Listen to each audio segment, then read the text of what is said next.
Thank you. Good afternoon and welcome. My name is Chris Leslie, the Director of Resources, and in the absence of a Chairman and Vice Chairman, I'm opening proceedings this afternoon. In a moment, I will call for nominations for Chairman of this meeting. Members, before we proceed, can you please ensure your videos and microphones are turned off? Thank you. Can I now ask any member of the committee wishing to nominate to the position of Chairman for this meeting to please unmute your microphone, turn on your video and state your name and nomination. Councillor Lagan. Hello, I wish to nominate, please, Councillor Mark Durham. I'd like to second Councillor Mark Durham. Thank you. So I have... Point of order, please, Chair. I nominated Councillor Swain at 40.46 seconds into the call before any other nominations were received. Thank you. Okay, so let's go through this. We have Councillor Durham, I hear as well, and Councillor Lagan, you nominated, sorry. Councillor Swain. Councillor Swain. Okay, so I've got Councillor Swain and Councillor Durham. Have I got any others? Well, Councillor Durham was seconded. Yeah. The others weren't. I just seconded it, Councillor Swain. Okay. Councillor Bamford came in and seconded Councillor Durham. And I seconded Councillor Durham. Okay, so we have a seconder for Councillor Swain and we have a seconder for Councillor Durham. Okay, now, so we have two nominations for the place. We're going to take them one at a time through this.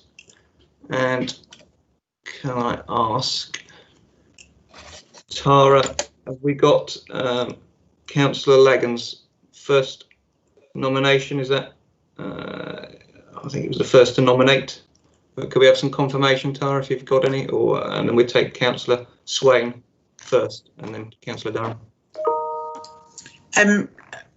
I haven't got confirmation in the, I can't see in the chat function that everyone sort of put their microphones on at the same time. So yeah, I think whichever one you want to take first, we'll deal with that one. Everyone was actually, yeah, I think it wasn't clear to me who the others were because we were all obviously speaking, I would say, at the same time. Mm-hmm. But I heard definitely Councillor Bamford second Councillor Durham. Okay. We've got two, just to be clear, sorry. It doesn't matter if there are two nominations, Chairman. We simply have people voting for one or for the other. Absolutely. Yeah, correct. So we've got two nominations, both are seconded. Got a nomination for Councillor Swain. So if we take, I'll take Councillor Swain's nomination first. Tara, could you please go through and take the vote for Councillor Swain, and then depending on that, we will go to Councillor Durham if that is unsuccessful. Yes, of course. Members, I'll call your names out alphabetically. If you could just indicate for, against or abstaining, and this is for Councillor Swain as Chairman, starting with Councillor Bamford, please. Against. Councillor Bamford, just to clarify, is substituting for Councillor Mrs Fleming. Against, Tara, thank you. Mrs Channer. Against. Thank you. Councillor Durham. Nothing personal, Councillor Swain against. Councillor Edwards. For. Thank you. Councillor Hull. I don't think she's present. No. Councillor Lagan. For, please, Tara. Thank you. Councillor Mays. For. Thank you. Councillor Shaughnessy. For. Thank you. Councillor Skeens. For. Thank you. Councillor Stilts. Abstain. Councillor Swain. For. Thank you. Mrs Thompson. Against. Thank you. So the result of that vote, Ms Leslie, is 6 for, 4 against and 1 abstention. Thank you. So Councillor Swain is the chairman by that vote, then Tara, and I will hand over to Councillor Swain. Thank you. Thank you, Mr. Leslie. I'm quite happy to chair this meeting, but I do not have the requisite notices and information to start with. So I will. I don't know if Tara has got a basic script that I can work to, or whether she could read it out for me for item 2. Item 1, Chairman's notices. Bizarrely, I have it to hand, but there you go. I think we all have. I didn't. Chairman, it was circulated. It was sent to everybody. It was sent to everyone. Yes, on our emails. I can read it out if that is what you'd wish. I just emailed it to you, Councillor Swain. Well, sorry, Chairman. Are you asking Tara to read the whole of the script out? Yes, please. Well, for every item? Chairman, it's 5 pages. If Chairman, you list the items, I can recite them. Tara, if you can list the topics that are under Chairman's notices, and I can cover them adequately, even if I'm not using precisely the same words as every other chairman. Okay, Chairman. So under Chairman's notices, just to remind everyone, the meeting is held under new regulations which came into force on the 4th of April in response to the COVID situation. And would it be helpful if I actually read out the housekeeping rules for you? Yes, okay, thank you.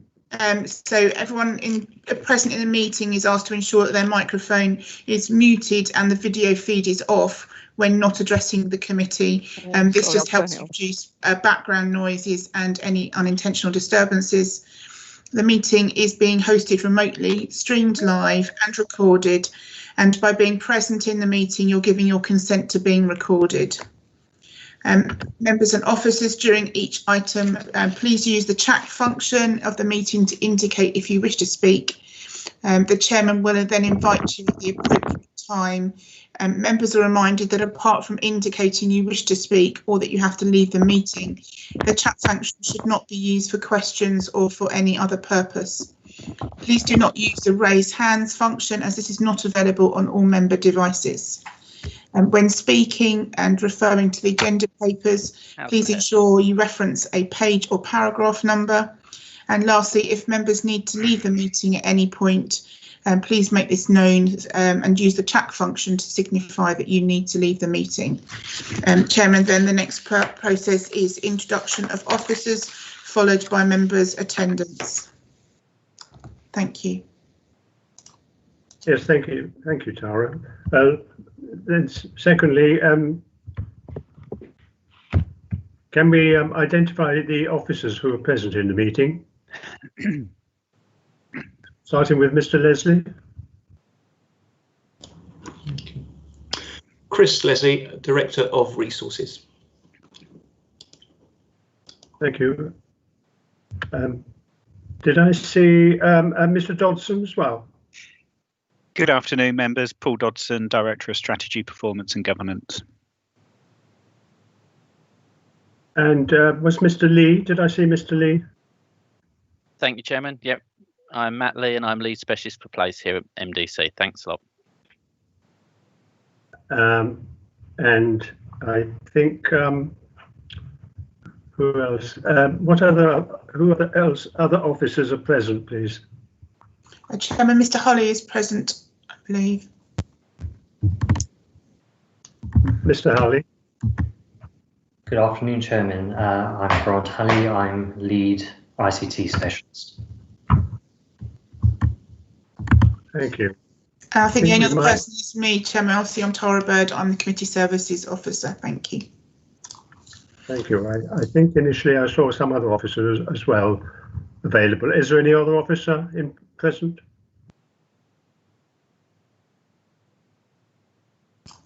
Chairman, that is all the officers present. Right, thank you. Then can you carry out a roll call of members who are present? Yes, Chairman, of course. Members, I'm going to call the names alphabetically. If you could just indicate if you're present by turning on your microphone, please. Councillor Mrs. Channer. Yes, I'm present, Tara. Councillor Durham. Present. Thank you. Councillor Edwards. Present. Councillor Hull. Councillor Lagan. Present, Tara, but members and chair, and by apology, I may have to leave the meeting early. Thank you very much. Councillor Mays. Present, Tara. Good afternoon. Good afternoon. Thank you. Councillor Shaughnessy. Present, Tara. Thank you. Thank you. Councillor Skeens. Present, Tara. Thank you. Councillor Stilts. Present. Thank you. Councillor Swain in the chair. Yes. Councillor Mrs. Thompson. Present, Tara. Thank you. Thank you. And Councillor Miss White. Sorry, Councillor White is giving her apologies, and Councillor Bamford. Present, Tara. Could I ask if there are any other members in attendance, if they could just advise, please? Good afternoon and welcome. Councillor Morris in the house. Thank you, Councillor Morris. Tara, Councillor Stamp's in the house too. Thank you very much, Councillor Stamp. Chairman, that is the roll call completed. Thank you. Thank you, Tara. And do we have any apologies other than I think you mentioned Councillor White? Yes, Chairman, apologies from Councillor Mrs. Fleming, Councillor Siddle and Councillor Miss White, and Councillor Bamford is attending as a substitute for Councillor Fleming. Thank you very much. Thank you. The next item then is the minutes of the last meeting on page 14. Could I ask a question, Chairman, please? Sorry, about participants. Yes. Well, I don't know, Chairman, if you can answer, or perhaps Ms. Bird. When I've gone on to participants to show which I thought for this meeting, I see a whole host of other councillors' names, or is that not correct now with the new teams? Does it show more than are actually in the meeting? Chairman, would it help if I respond to that for you? The participants list that you're seeing on Teams shows all those members that have been invited, and as members are aware, the invites go out to the whole of the council. So you will see everybody listed, but you should also see a list there that shows those who are actually in attendance and those that are presenters. It should be split into 3 different lists for you. No, can't seem to see that. No. Okay, I seem to have one long list, some with yellow little things, some with green. So don't worry about it. I'll try and sort that out later, but I appear to only have one list, I think. Okay, I can certainly look into that for you, Councillor Mr. Chairman. They have the same time. I think the green means. I think the green means that that they're in the meeting. Yes, that might be the case, but I think what it does is might cause difficulties, Chairman, if people are raising hands or not. It doesn't allow you to see perhaps all that are in the meeting in one go. Before, I could see all the participants in the relevant meeting, and you could see if they were sticking a hand up or whatever, or take. I know you said don't use it, but sometimes they did. So that was all, really. Okay, thank you. It's a bit confusing, that was all. It was easier much to have just the committee participants that were there on the screen. Right, okay, thank you. Shall we proceed? As far as indicating wishing to speak is concerned, I'm quite happy to see any hand raised, but also I shall ask Tara if she has got others that are appearing on the chat function, so we can cover both routes and make it a bit quicker perhaps. Item 4 is then disclosure of interests. Disclose existence and nature of any disclosable pecuniary interests, other pecuniary interests or non-pecuniary interests relating to items of business on the agenda. In regard to paragraph 6 to 8 of the Code of Conduct for members, members are reminded that they are also required to disclose any such interest as soon as they become aware of it, should the need arise during the meeting. Do we have any declarations of interest? Councillor Durham. Thank you, Chairman. Yes, I have a non-pecuniary interest as a member of Essex County Council, and I am the Deputy Cabinet Member for Economic Development, which includes planning, which is obviously relevant to the second item on the agenda. Thank you. Councillor Channon. Chairman, I declare a non-pecuniary interest also as a member of Essex County Council. I hope you did see that chat, because I couldn't find the box initially. All the names covered it, but I just sort of hit the bottom where something seemed to be in the bottom. So I'm hoping you saw it. Right. Has anybody else indicated they wish to declare an interest, Tara? No, Chairman, but just to advise, Chairman, we have missed the minutes of the last meeting off. We need to go back and do those. But I haven't got any other indications of wishing to speak.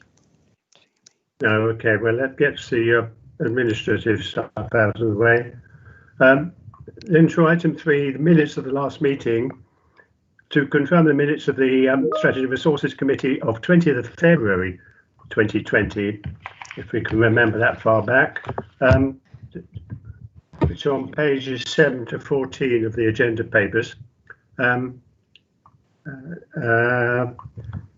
If I go through page by page, does anybody have a comment or a correction to make as to their accuracy?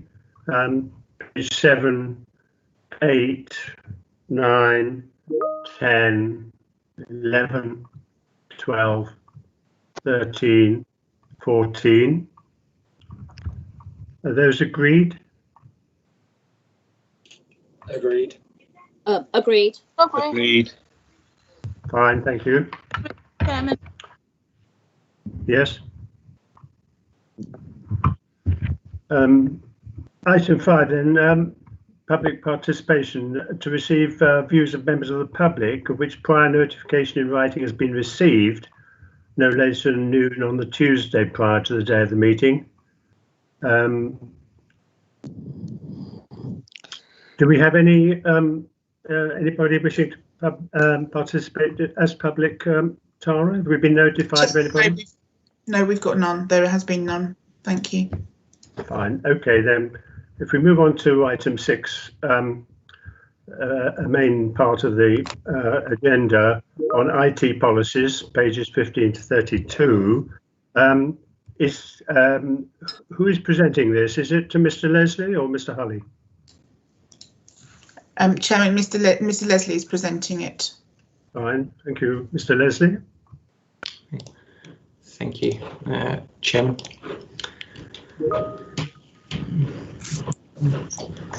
Okay, so just to let members know that in line with GDPR, cybersecurity and other guidance, Malden District Council IT policies have been updated to include the latest standards for security and behaviour within the workplace. In total, there are 3 policies to be approved: acceptable use policy, using email and digital communications, and information security policy. The acceptable use policy outlines how any and all Malden District Council devices should be used. This includes laptops, tablets, used by both council members and officers. The policy covers the obligations of the users as well as the user's rights to change the systems he or she may be using.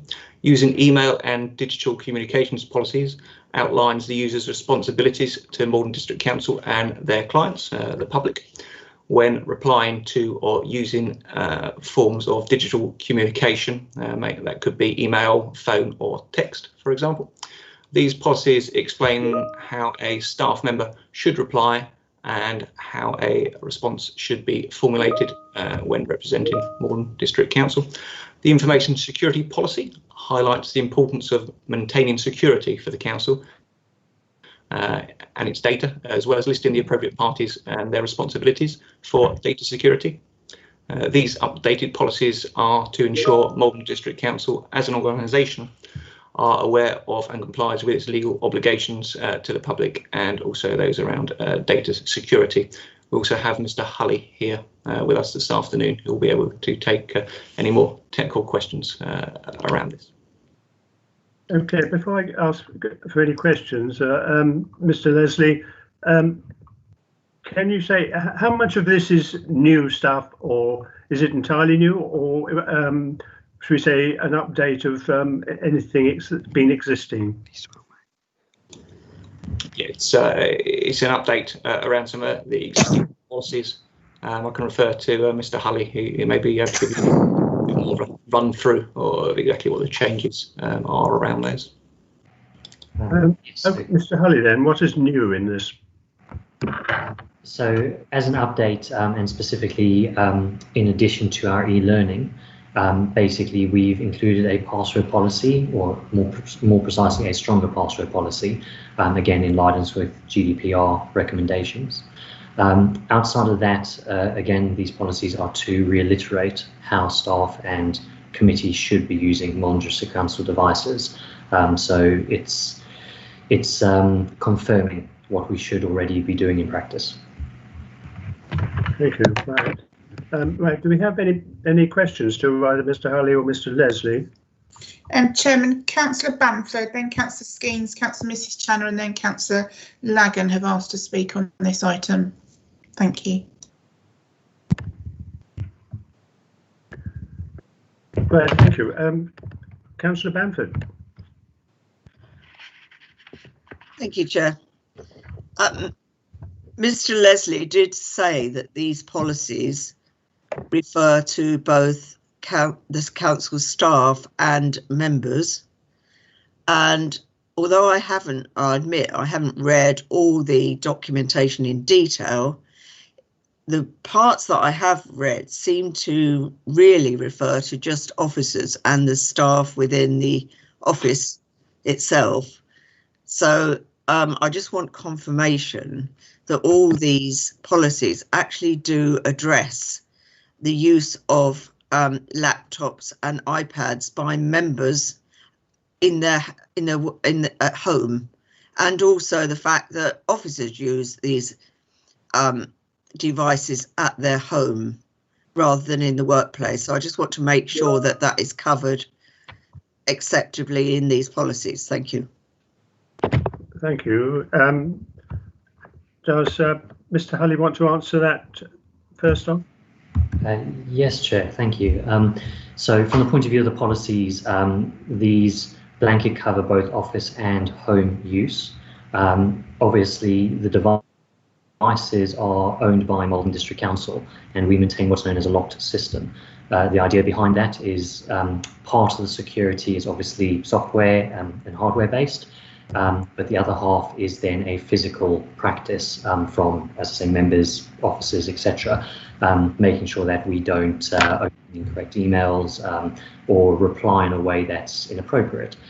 So this does cover the whole council. This will be members, officers, all staff, etc. Thank you. Councillor Skeens, I have next. I believe Councillor Penny Channer's before me. Am I wrong? Well, yes, I got the names down in some order. I'm not worried, Councillor Skeens. You know, please go ahead. I don't mind at all. The chairman's not, the order. Don't worry. Okay, it's sometimes difficult to follow the order, isn't it? Afterwards. Yeah, in these virtual meetings. Yes, okay. Two things. Just bear with me for a second while I bring something onto my screen, which of course I've now lost control of. I notice email etiquette, and there's some useful advice, which is pretty straightforward. Avoid snap responses, never send an email in anger, always good advice. What is the force of this? Let's say that a member does send an email in anger and doesn't avoid a snap response. What happens about that? Where does that go next if officers feel they've done that? Is this does this affect the code of practice? Thank you, Councillor. I don't know whether Mr. Leslie might want to answer that one. Yes, thank you, Chairman. So we obviously have the guidance that's set out in terms of those policies, and I think you're talking about actually in terms of what happens should that not be followed for members, and obviously there are existing procedures around that in terms of the code of conduct, etc. Councillor Scheme, so we'd follow those ones that are in place around that. Okay, it wasn't clear to me how, if somebody breached this etiquette, that it fed into the code of practice, but the code of conduct rather. A second question, if I may, and that is under the Human Rights Act 1988. This is on page 24, second paragraph. It says Article 8 of this Act applies to emails and digital correspondence sent at work and gives individuals a right to privacy. However, monitoring individuals' email and digital correspondence at work may be justified if it's in accordance with the law and is necessary. Could you clarify what the law is on this, or could an officer clarify what the law is on this, and whether there is at Malden District Council currently any monitoring of members' emails? Chair, I'm happy to answer this if that's okay. So from the point of view of monitoring, and first and foremost from a legal standpoint, obviously members, officers, anyone who works for Malden District Council have the right to security. The definition of that is, as an example, a director, using Chris as an example, wouldn't be able to view your emails, Councillor Schemes as an example. What we are allowed to do though is data which includes emails or texts or anything that's sent out on behalf of Malden District Council, essentially from a data standpoint belongs to that organisation.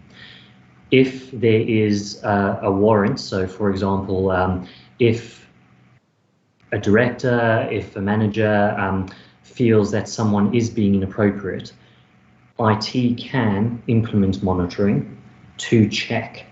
Now, that has to be very carefully defined. What that means is IT are allowed to, for example, check, let's say, a given month, as an example. If something is found in that given month, we can give specifics to the requester, which is almost always a director in this case. However, if nothing is found, then no information is passed on. So it's a case of monitoring to check if required, if you see what I mean.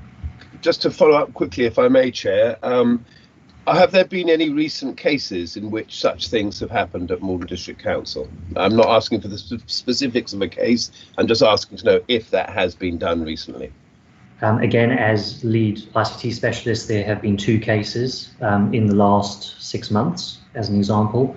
In both cases, emails had to be checked for a specific account, and in both cases, I believe no information was passed on. So yes, there were. And just finally on that, if your emails are being checked, let's say it's me, I've done something inappropriate, let's imagine, would you inform the member after the event or during the event if their emails are being checked? That's, I think, a critical point for me. It would be after. So a check would be run, and then the member, whoever it may be made aware afterwards. But that's normally done by the person doing the request. So the director, for example, can decide whether it is relevant or whether there is an issue. If there is, it can be taken further. Okay, so in short, if my emails were checked by somebody, I would be told for sure afterwards whether they found anything or not. If required, yes. If required, sorry. Thank you. So yes, fundamentally, if we have to check your emails, and as I said, director has requested this, the director should make you aware. So yes, is the short answer. Thank you. Right. Can I then just raise this question with you, with Mr. Hulley and or Mr. Leslie? There are different kinds of breaches then involved, aren't there? If something could be a breach of a code of conduct, it could be a breach of this etiquette that is within these codes of IT codes, or it could be something that is actually a question of lawfulness or of an offence. regardless of how it is actually unearthed, and going back to what is the main point of this particular item, if something is not falling with any code of conduct, is there a separate sanction or set of sanctions relating to breaching the IT codes? Or would this be subsumed into, somehow written into the code of conduct of members? Is that one for Mr. Leslie? Yeah, I'm happy to take that. In terms of sort of actions, whether it be staff or otherwise, the IT policies aren't don't have those sanctions, and they're not really the sanctions. They set out the guidance, but we're not changing any of the currently existing processes in light of that, so that it doesn't affect the code of conduct. It doesn't affect the staff conduct side of it. So these are around the policies, and then if anything or any action for any reason, obviously legal breaches may then go to the police. But if there's anything that does require further action, that will be done along the lines of HR policies, for example. So they are in place. These IT policies don't change those courses of action. So the sanctions aren't within the IT policies. There are existing things such as the Members' Code of Conduct and HR policies, which will be followed should there be a need to. Thank you. Right, can I go to Councillor Channer then, please? Thank you very much, Chairman. Thank you. Chairman, yes. How do you, bearing in mind these changes to the policies, I know this is an update really. Now, I do recall myself as a member, and I agree with Councillor Bamford, actually, I read this, and an awful lot did seem to relate more succinctly, I guess, to officers and members. How is one going to know that all members, or indeed all members of staff, are really familiar with these policies and the clarity of them? I think at one time there used to be a form that was signed, so can you tell me what process will be engaged to ensure that officers and members may have the best chance of actually complying with these documents?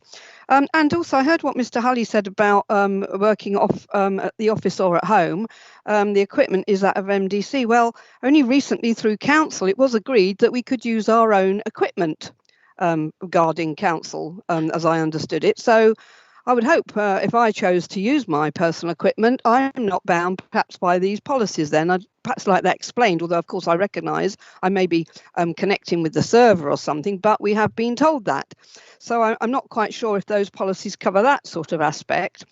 And also on page 22, Chairman, if I may, I think it was Appendix 2, there's 3 columns, and it says, and I'm sorry, I have to look the other way now because I'm trying to read off somewhere else because I can't do it all on screen. First column says, you're not expected to read our emails outside your normal working hours. Well, that's members, we are. Often we get residents and that. Urgent matters can be communicated by telephone. Fine, well, that's if you know the telephone number. There is, because we're not given them, there is no expectations you are always available just because you have connectivity. Avoid peer pressure and do not get it blah blah blah. So I won't read it all. And then middle column though says, by considerate of the being considerate at the time or something day when sending emails blah blah blah, if you manage others, set an out of office response when you are unable to read your emails for at least 1 working day. So to me that in a way conflicted the first column because it said there is no expectation you are always available just because you have connectivity. And yet, by the second column saying, set out an out of office if you're going to be out for 1 day, that to me gives some, in fact, great inference that, in fact, you are expected to be there and answering your emails with connectivity. And 1 day off, or if you don't answer that next day, that could be an issue.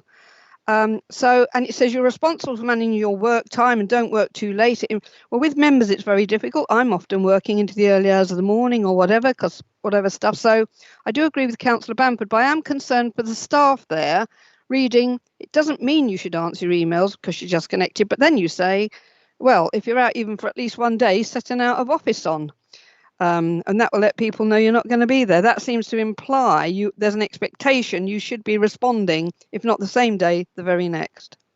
Thank you, Chairman. Thank you. Is this one for Mr. Hulley? Do you want to take this one then?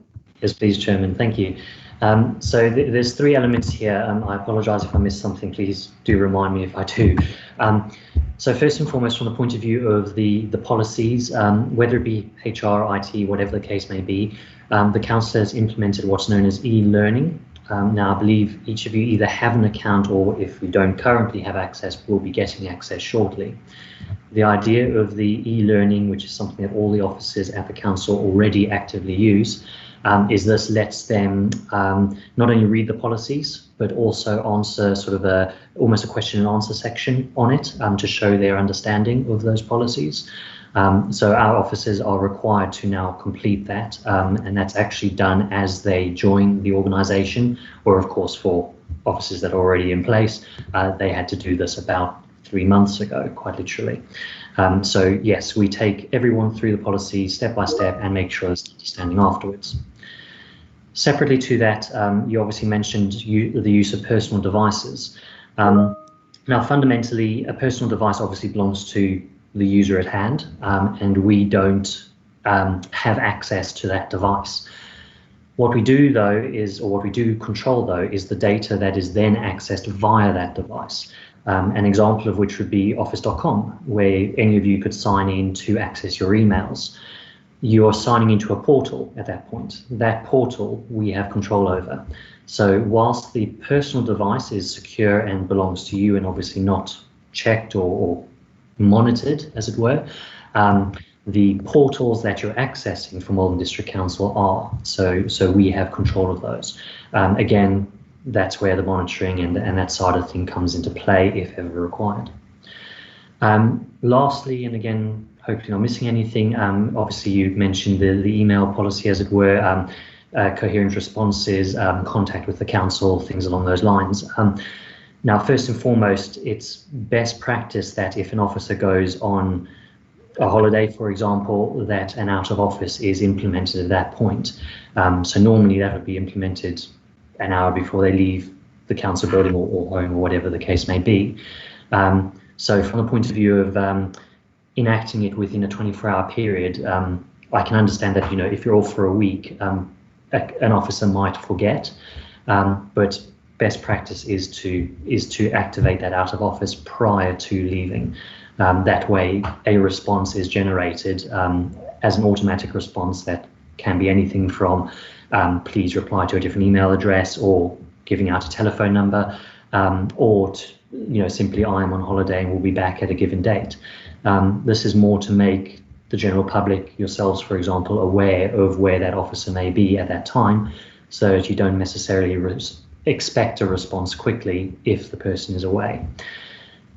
Finally, just to throw it out there, obviously with the new phone system, we do have obviously a central mainline number, and that's triaged through our call centre to any given officer. Whilst it's not actively advertised on our website, there is a process where, by completing a Contact Us form, if the right sections are selected, a number is given. So that again is controlled access, but a contact number can be granted if required. I hope that's Chairman, may I just have a supplementary? Sure, yes. Yes, I suppose, Mr. Hulley, thank you very much for that very fulsome response. I suppose where I'm coming from with the out of office, if you're out of office for a day, it may be that you're in meetings all day and can't answer. Is that the same expectation? And then you should be saying I'm out at meetings all the while, or what have you, and then you get a defined person or whatever.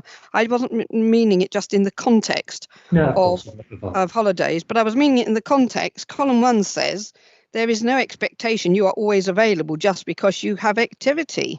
Avoid peer pressure and blah, blah, blah.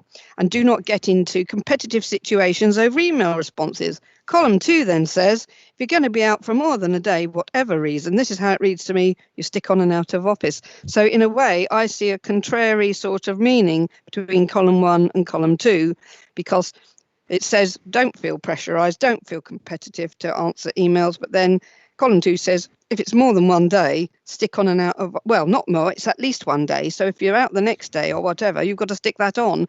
So there is an expectation, I feel, that you should be answering very swiftly. Yes, no, fair enough. As I say, out of offices obviously are automated, and it's the idea behind them. But I suppose there's a debate here whether we change the wording slightly to maybe better explain the out of office setup. So I'm quite happy to obviously look at that if you'd prefer that I did. I can't say that on my own, Mr. Hulley. That would have to be for the committee to perhaps give that steer. But I'm merely raising the things that when I read through the document, thought, engaged thinking on my part. Okay. Thank you. Mr. Leslie, do you want to contribute something there? Thank you. Yeah, it's probably worth just adding from my perspective. It's not looking as people do work. It's merely that if someone is away for a day or longer, that people are made aware of that. For example, it could be perhaps something, information is needed for whatever reason.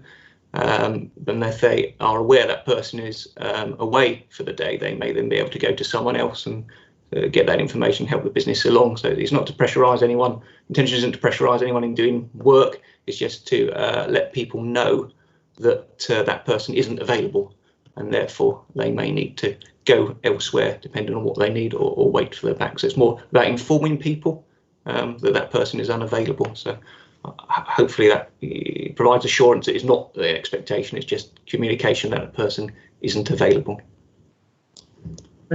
Thank you. It seems to me that when it comes to pressurising and responding and so on, whether you feel under pressure or not is largely a sort of a personal matter. Obviously, it's a best question of best intentions to deal with a matter as soon as one can. Now, I had Councillor Lagan, I think, next on the list. Yeah, thank you, Chairman. I'll keep it succinct because most of the questions and the points have been raised by my other colleagues and other members.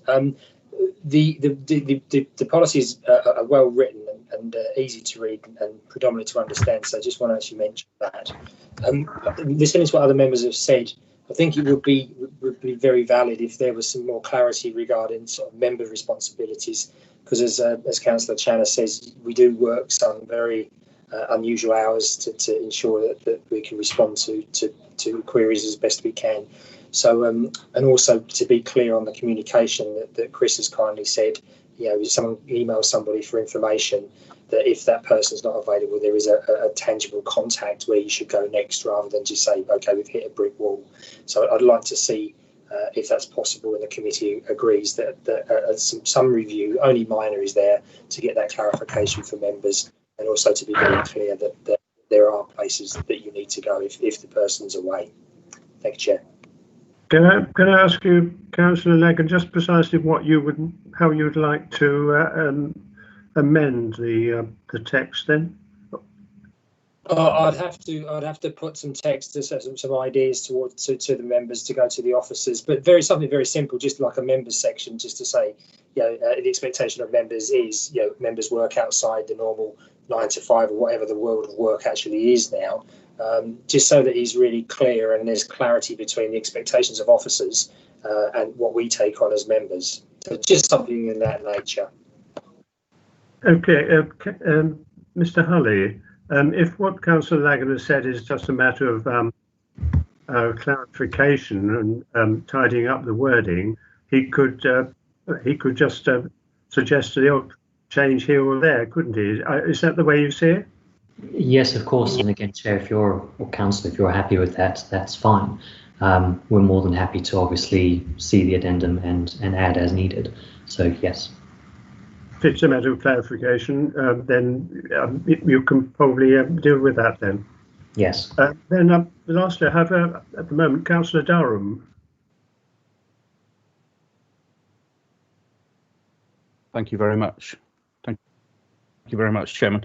Again, I'll be brief because, again, most of my questions have been answered.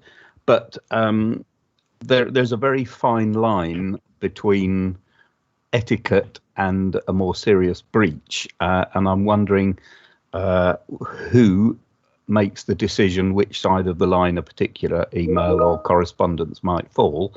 I'm guessing the monitoring officer, or is this going to be, decided after a complaint is put in about a particular incident.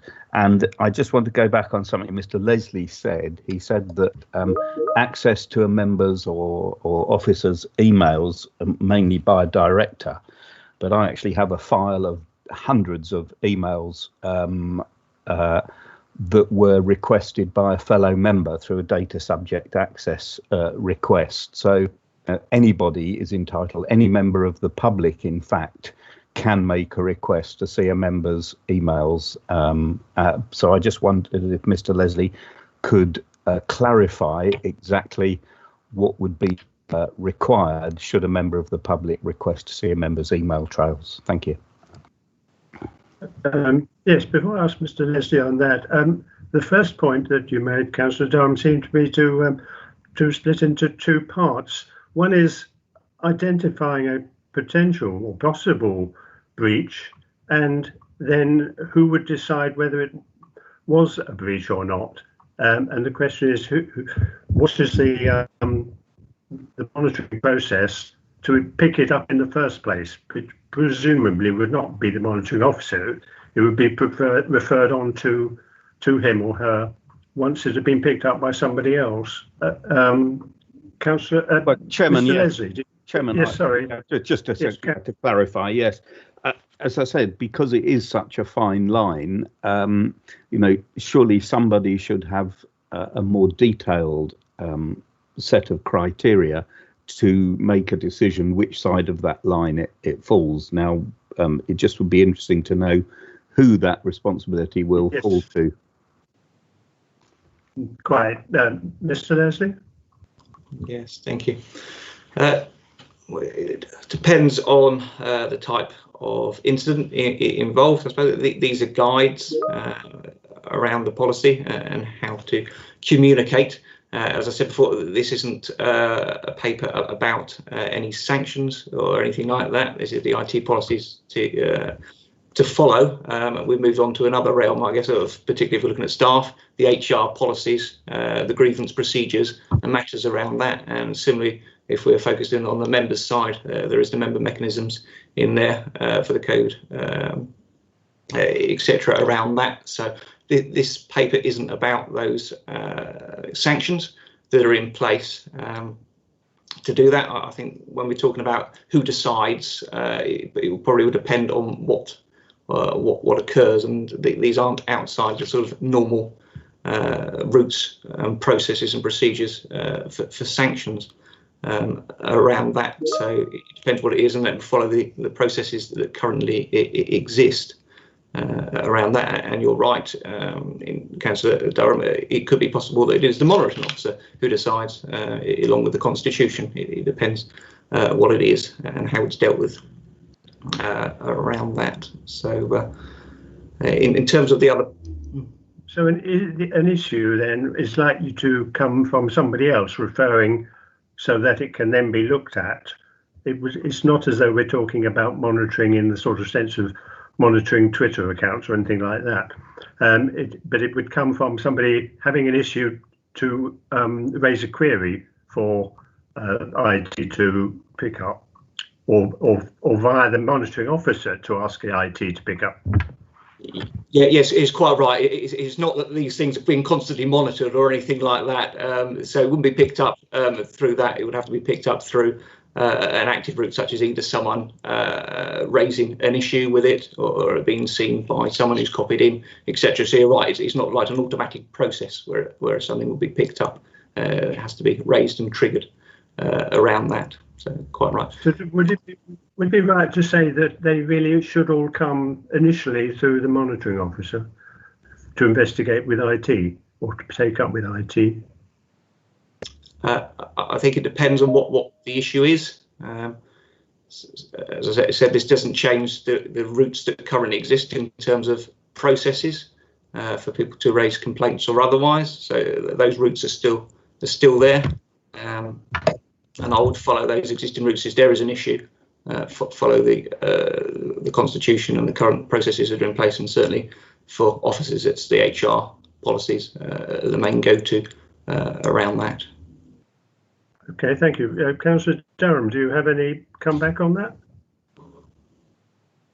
No, that's fine. I think it's just going to be a question of waiting to see when these things come along. I mean, I have a file of hundreds of emails between two particular members in a previous administration, I might say, that read in isolation were absolutely unbelievably defamatory between the two, and these didn't actually come out until a third party got involved. So, yeah, thank you. I accept what's been said. Thank you. Thank you. I think Councillor Legge, did you want to come back on something? Chairman, No, Chair, I think Thompson's asked to speak as well. Okay. Nobody else wishing to raise a question? Chairman, Councillor Mrs. Thompson has asked to speak. Right. Okay, Councillor Thompson. Thank you, Chairman. Actually, I was going to mention freedom of information request because my background's disappeared. That Councillor Durham already has, but I was just going to suggest that we should probably all bear in mind that practically anyone can ask to look at practically anything at practically any time. So it seems a point worth bearing in mind. But I don't actually use any Malden devices. I only use my own. So a question probably for Mr. Hulley through you, Chairman, please, is are the Malden systems affected by our use of, for instance, antivirus software or lack of it? I mean, obviously we're still open to pressing the wrong button on a dodgy email, but to what extent could the Malden system be compromised by something lacking in our own devices systems? Thank you. Fine. Yes, Mr. Hulley, are we at risk? Thank you, Chair. Thankfully, the short answer is no, because we're using a portal interface. You can't easily, let's word it that way, put, for example, a virus from a personal device to office.com or to one of our servers for that matter. It's worth mentioning that one thing that we don't suppose members at the moment is our VPN system. That's our virtual private network, which is something that officers do regularly use. Which is why officers generally use a Malden District Council device, and that has the VPN on it. Again, lock system. So personal devices aren't a threat to our organisation. Thank you. That's what I was hoping to hear. Thank you. Thank you, Chairman. Fine. Thank you, Mr. Hulley. So to wrap this up then, should we thank the officers for producing a report and adopt it, I suppose? Chairman, sorry to interrupt you again. Councillor Mrs. Chan has asked if she can raise another question, please. Certainly. Thank you, Councillor Chan. Thank you, Chairman. Oh, sorry, I couldn't unmute myself quick. I've got a problem with these headphones still. Seems I have to do it manually to unmute, even though I can hear you through my headphone. Yeah, it goes back to Councillor Skeen's point, and in fact, Mr. Hulley's response to that. Regarding members and our emails being looked at for whatever reason, and we should be told, or it could be the director. I actually think we do have a right to know, and I think that should be actually clearly identified and written into whatever policy is applied. That should it be a member and their emails are looked into, and Mr. Hulley did then say yes, they should be told. I think that needs to be written down just for clarity to ensure that perhaps those that do that recognise the responsibilities that they do need to inform members, because I'd certainly want to know if someone was looking at my emails for whatever reason. Yes, thank you. Thank you, Councillor Chan. Mr. Leslie, there is an issue here as to whether people ought to be notified that their emails or whatever are being looked at for some reason. Whether or not anything transpires from it, because there must be some reason lying behind it. Should, if it is possible that if there's any, or while there's no objection to that, you can see to people being notified of that, we probably ought to make that amendment. Yes, I think I'm happy for that to be there. I'd just like to refer to Mr. Hulley just to make us aware of any sort of legal issues, etc. But in principle, I don't have an issue with that, and it seems to be good practice. Thank you. Yes, is there a legal aspect to this then, if notifying people that their emails are being looked at? So I suppose, again, there's two elements here just to be aware of. Firstly, from a legal standpoint, no, we can obviously make you aware if or when your emails are being monitored. But I do think it's important to note here as a committee that obviously the data and the access we're talking about here belongs to Maldon District Council as an organisation. It doesn't belong to you as a councillor or myself as an officer. So there is that legal side of the data isn't yours and we have to protect it. So we have to be aware of that as well. That, yes, what you just said seems to actually reinforce the point that Councillor Channer was making about people being notified that their emails are being looked at. Yes, there's nothing. This is nothing breaching any legal or GDPR requirement to let them know. Yes, and again, as we said earlier, if we put an addendum in there that just essentially is a line that states that we will make the person involved aware, that's no problem. We can add that. Yes, I think that might be helpful, Chairman, because the reason is I'm a data controller, I understand, as well. And therefore, if someone's looking at my emails and might see names or people I'm having email exchanges with of perhaps the residents per particular personal private matters, then I'd want to know about that, because to me, I understand it's the MDC system, but equally they're my emails coming to me from a resident or whatever person. And therefore, being a data controller, I'd want to know who's looking at perhaps my communications of a highly, private, sensitive nature I'm having, because I wouldn't want to get held up. And I'm sure if something went wrong, can councillors not be held up alone as data controllers, or is it the authority that gets held up to account should a breach be inadvertently done? I remember disclosing something they shouldn't. At Essex, there's a very good rider we have at the bottom of our emails to help overcome that issue. Yes, and the big questions of some of those emails effectively containing confidential information. Sorry, Ali, yes, do you want to respond to that? Yeah, so again, I apologise, Councillor Channer. This is a bit of a, I suppose, harsh response. When it comes to being a data controller and from the point of view of email access, personal emails or emails of a personal nature shouldn't be on a company account, and they need to be segregated. That is to prevent issues like this. If it's work related, then it should be on a work account, and that work account is what could be monitored. Now, as I said, informing the party of that monitoring isn't an issue. We can address that. But from the point of view of the nature of the emails, by definition of them being on a work account or council account, they are no longer personal. At that point, it's a work-related email.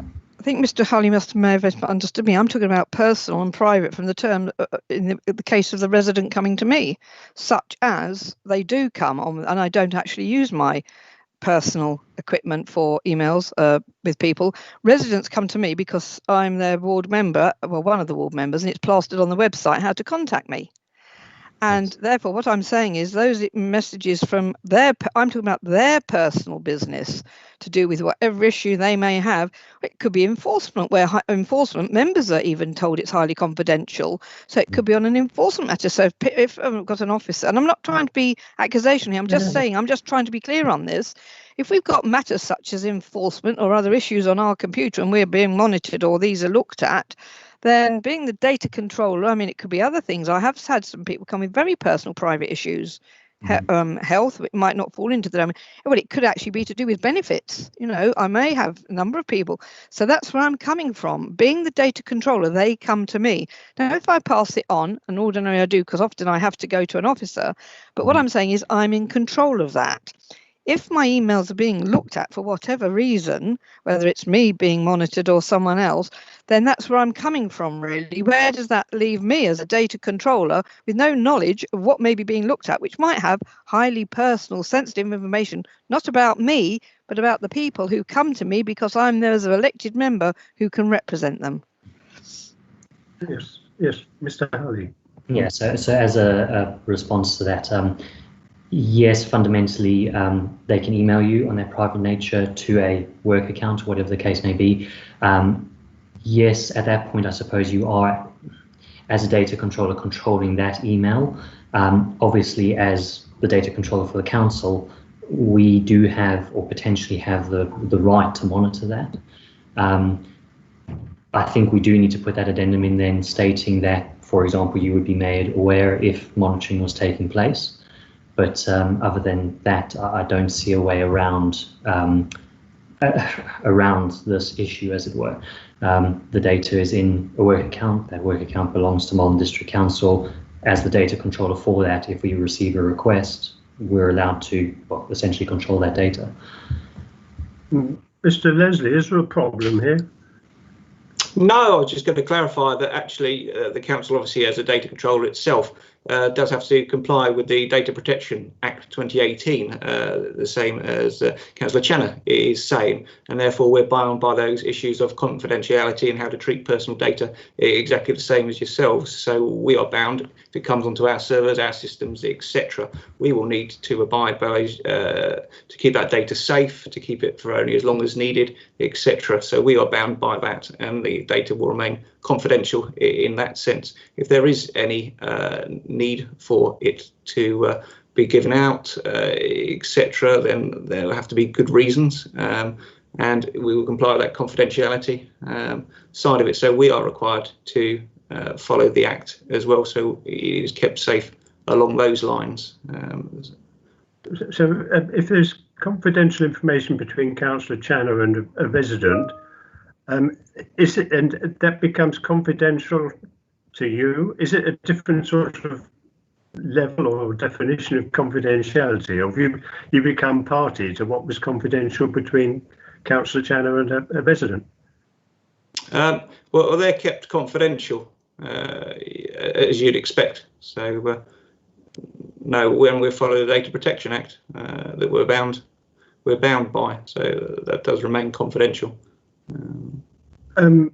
Yes, yes. I wonder whether you could check what the situation is with Mr. Quelch on the should we say extending or broadening confidential information to somebody else, even if it then is held confidentially. I think there is a sort of legal issue here which would be worth clarifying. Could you do that? Happy to speak to our data protection officer around that, but obviously our systems look at that and our systems comply with that. And of course, the email system is maintained by the council and therefore is part of our systems and part of the work that looks at our data protection as well. So it is picked up as part of that. But happy to take it back to the data protection officer and get some clarification for the committee. Yes, I think there's a question here of confidential information as far as Councillor Channer is concerned, and confidentiality within your orbit, whether there is a legal conflict there. If I can ask you to have a look at that with the legal officer, maybe it's a way around that, or maybe there isn't a problem.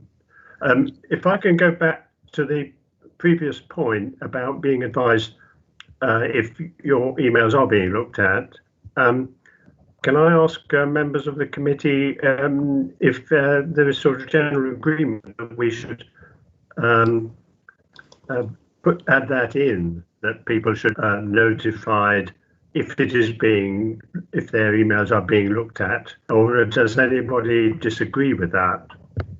I see Councillor Durham wants to speak. Well, no, Chairman. Certainly, when this has happened in the past, that's always been done. I mean, on several occasions when I was leader, the monitoring officer came to me and said there has been a request. So I think yes, it should be put into the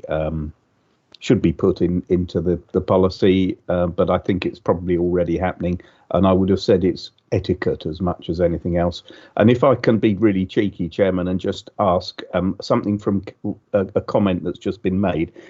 Under the Data Protection Act, we're only obliged or we're only allowed to keep information for as long as it is necessary.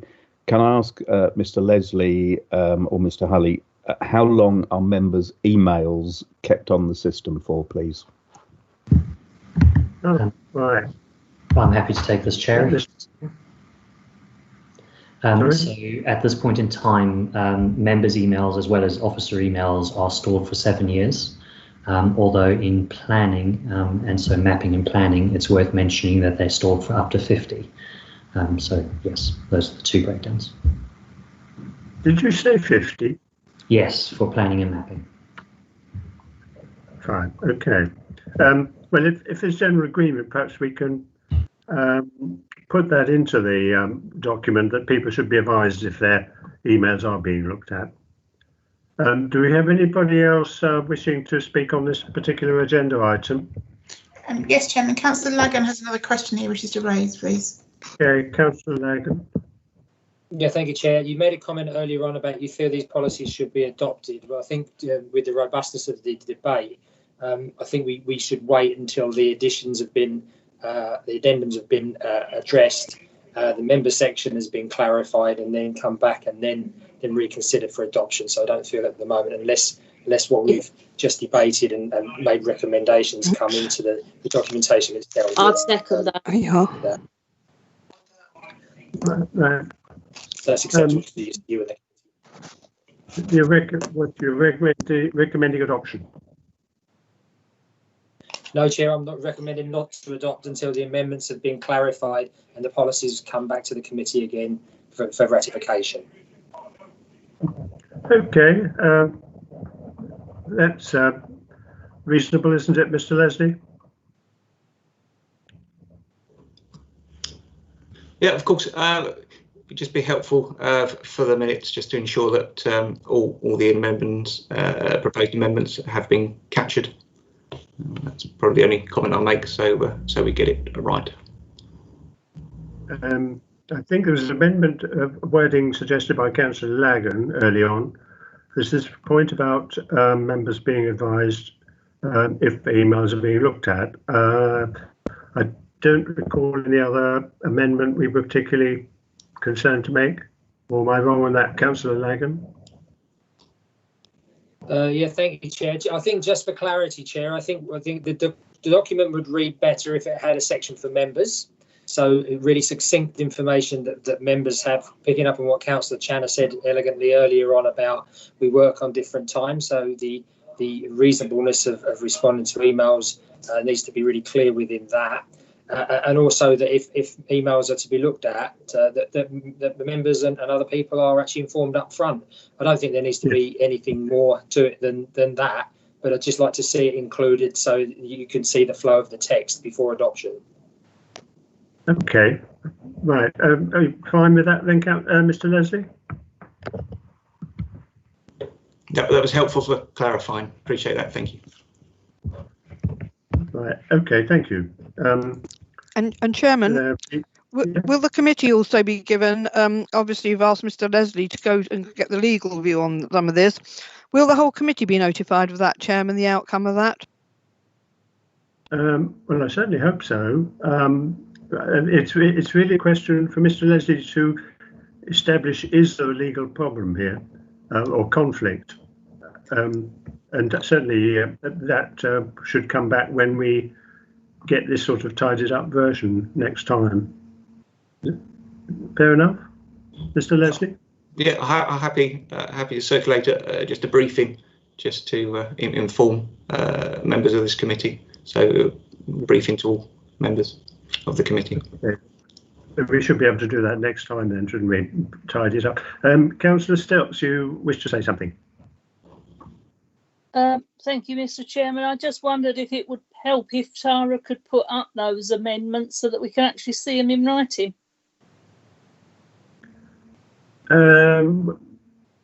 Whether that could be done at the moment, it might be worth actually circulating an amended section or amended text to members in advance of the report coming back. Well, Chairman, I'm happy to have we. I think we might need to have a proposal here for it from the committee to show agreement. So I'm happy to, I think if Councillor Agons was a clear proposal, I'm happy to second that. But, you know, perhaps Councillor Stilts might, if we have got to have a vote or anything, then it might be that Councillor Stilts would feel happier seeing the actual wording, so we know what we're voting on. I'm happy. I think that would be helpful. We can approve that the amendments are made along the lines that have been discussed, but the actual wording of it probably is best well thought out and then circulated so that members can take that into account when this IT policy comes back. No. Pardon? No, Well, I can't do that either. No. So what you want to, we want to look at some wording now, do you? Chairman, perhaps it would be helpful. Councillor Lagan's proposal was that the adoption that the committee not adopt it, and that they wait until the addendums have been addressed and then reconsidered. So from that, my understanding is he's actually asking that the policies come back to the next meeting or to a future meeting following amendments. Obviously that might be wrong if I've misunderstood that, Councillor Lagan, but that's what I was understanding from that. Also, it'd be useful to understand if that is in respect of all the 3 policies or if it's just in relation to the email communications policy. Thank you, Chairman. Through you, yes, Chair, we are just for my point, the email policy only. Right. Well, if we take that as a straightforward recommendation or motion that we do not adopt a policy until we've had an amended version, then that's quite straightforward. I'll second. Sorry. Nick Steen will Okay. second that. Is there general agreement on that then? Yes, Chairman, I don't think it would be right to reword these on the hoof. I think it needs to be done properly and in a considered way. So just deferring it to the next meeting, I think, is the best option. Yeah, particularly Yes, if there's I a agree. technical aspect. Okay, well, everybody in agreement with that? Yes.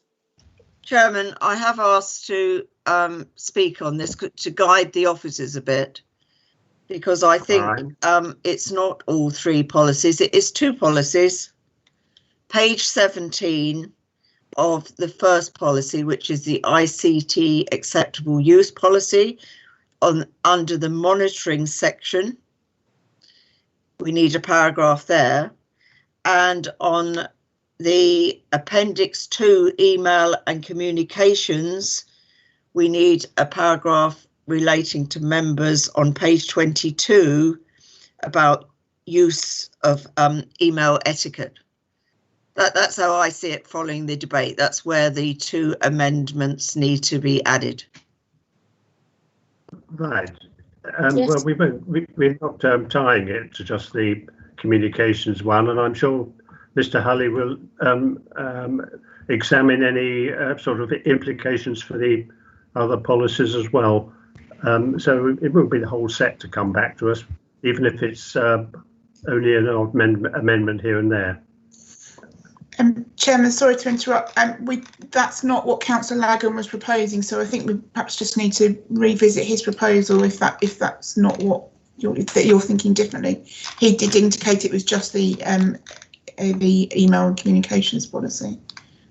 Well, can I go back to Councillor Lagan? I mean, if there are sort of side effects on the other policies, they ought to be taken into account too, oughtn't they? Yeah, I get the point, Chair. I'm happy to go with the majority of members, but I think in this state and to move things forward, it would be more expedient for us to not accept the suite of policies, for the officers to go and to look at the relevant amendments, because I think they've got the expertise and the feel for what the debate brought out into the forum, and for the officers to then send a draft amendment round to us as a committee, and the committee as a whole consider those amendments, make comment, and then they can come back to the next Strategy Resources Committee. So that is the proposal I'd like to table, Chair. And not tied only to the communications policy, but obviously to the whole set. We might as well do the whole set because it's if there's anything that cross references, and I have read them, but I can't read them. They spout them verbatim, Chair. So I think it probably would be better to make sure that they're crystal clear, watertight, and serve the purpose that they need to serve. I don't think we're talking about a massive amount of amendments, Chair, and other members. I just think what the debate has said is very relevant, and another few weeks on this won't do any harm. Councillor Skeen's here to second that. Yeah, I agree with that. Bring it back as a proper job. Yeah, I agree with that. Right. Okay. Yes. Well, is that agreed then? It goes back to Mr. Leslie and Mr. Hulley to take into account the amendments that have been recorded. Agreed. Agreed. Okay. Agreed. Agreed. Right. Agreed. Agreed. Thank you. Then we go on to agenda item 7, please. Consultation on changes to the current planning system on pages 33 to 46. Mr. Lee, I imagine, is going to present this. Mr. Lee. Thank you, Chairman. Good evening or afternoon, members. Sorry. Just too much in autopilot. Members have a report in front of them in relation, as the Chairman just said, changes to the planning system. For clarity, just want to say that members may be aware that there actually are 2 consultations ongoing at the moment, and this report relates solely to the changes proposed to the current planning system rather than to the review of the planning system. So that's just a point for clarity in case any members have got any confusion in relation to the matters we're talking about, which are quite different to some of the others that you've probably seen in the press. The office report highlights what officers consider to be the main 4 issues within the consultation, which are changes to the standard method for assessing the housing numbers, relation to delivery of first homes, the need to support small and medium-sized developers, and extensions of the permissions in principle. Those are detailed within the office report in sections 3.3, 3.4, 3.5 and 3.6. Attached also as Appendix 1 is the officer's suggested consultation response in relation to these changes. As members will be aware, when changed legislation are brought forward, we are consulted. These consultations are limited, as in it's not bespoke, it's not free, they are set questions. So quite often there may be points that other officers or members, and generally the council, would like to raise, but they're not really available. So the Appendix 1 lays down the 35 questions that have been provided by the government and officers' suggested responses to form Morden District Council's response, and that is what the recommendation is, that the committee agrees that, and that is therefore goes forward to the government. Thank you, Chairman. Yes, thank you, Mr. Lee. Can I just, to clarify the situation, the 35 points in the consultation that you've provided answers for, very, very carefully and capably, are they not prefixed by the general proposals that are made, such as on zoning, or is this are these matters and the question of substituting sustainability, soundness, are these issues that are going to be subject to a separate criticism and report by council at some stage? Yeah, thank you, Chairman. Yeah, as I said, for clarity, there are 2 consultations ongoing at the moment, one of which has a consultation closed on the 1st of September. This report proposes to, for want of a better word, tweak to the existing system. It doesn't need any primary legislation. It can be changed through secondary legislation, the variations to the NPPF, etc. The point around the zoning and changes to the local plan and all those other suggestions, that's under the white paper, which actually there should be a report at the next committee in relation to that consultation. So they're two separate. Whether or not these changes in reality are fairly short term because of the white paper may change it all, it's a bit of a matter for debate and probably not really relevant to this, because we've been asked a question, or 35 questions in this case, and we're just providing our response. But yeah, I do get your point about the fact that it may be a bit of a moot point and it may only actually have a very limited impact. Thank you, Chairman. Yes, Mr. Lee, then, would any changes to the NPPF require legislation then? Changes to the NPPF don't require any legislation. The NPPF is a government document of guidance, and it can be changed overnight.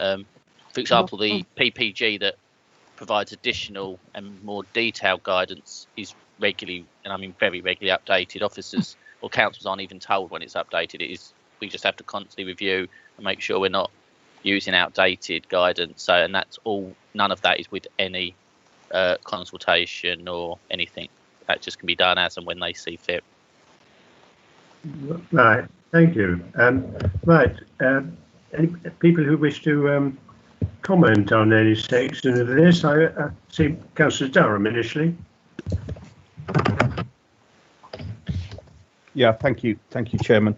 Yeah, I think I was briefed as through Essex County Council. I think Councillor Bamford was there at the same time. I understand that there's a consultation response being put together jointly with Essex County Council and EPOA. So it's an Essex-wide consultation to this. Obviously, from our point of view, the concern lies with the 102% increase in our annual housing allocation, which is a grave concern. But quite clearly, and as Mr. Lee has pointed out, the potential and indeed the chairman, the potential changes coming from the white paper are far more wide-reaching and have far more serious consequences for the authority, not just in the way it operates in terms of planning, but in the financial aspects as well, with the abolishing of Section 106 and SIL, and the proposals of what's going to replace that is again quite unpalatable how that will work.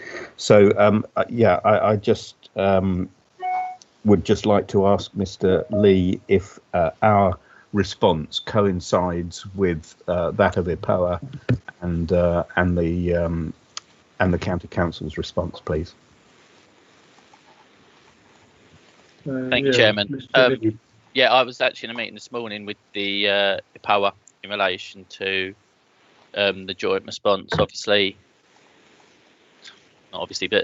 there is a difference between necessarily what we would want to say exactly as an authority, highlighting the points that impact us very specifically, to a more broad brushstroke response from that we're looking at doing as Essex and also as through EPOA. But we are all working together to ensure that there is generally a consistent and cohesive response going out.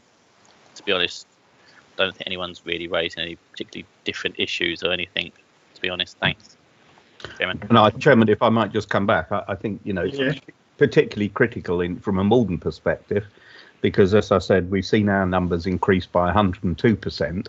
The next highest is Rochford at 60-odd% increase, and there are several districts where their annual housing numbers have declined. So, we've actually got the raw end of the deal there. So I think we do have additional concerns over and above, or greater concerns over and above that of other districts. But thank you. Yes, thank you. I should have something to say about that 102% increase later, but initially I'll call for any other members who wish to comment. Councillor Bamford and then Councillor Mays have asked to speak. Thank you. Councillor Bamford and Councillor Bamford first then. Okay, thank you, Chairman. This follows on a bit from what Councillor Durham has said. and I think it would be useful if our officer can explain to this committee that this standard method of assessing housing numbers is something that we can't change, and that has what has resulted in this 102% increase. So, you know, this is our issue. So I think that would be one thing I would ask perhaps Matt Lee to explain to this committee. The other points I wanted to make were on some of the answers to the questions, because we as Malden District Council are one of the only authorities that have an adopted local development plan.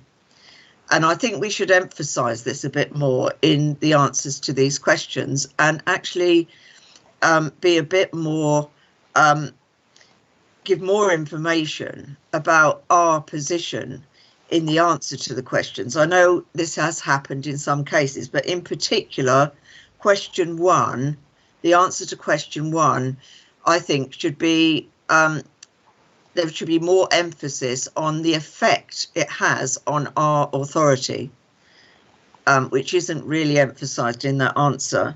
There are also some answers to questions which just say no, yes, no comment. And I would have liked to have seen officers actually explain why they have said yes or no comment, rather than just saying that. I think it would help, you know, to give a reason why they're saying that. So that's my points, Chairman. Thank you. Right.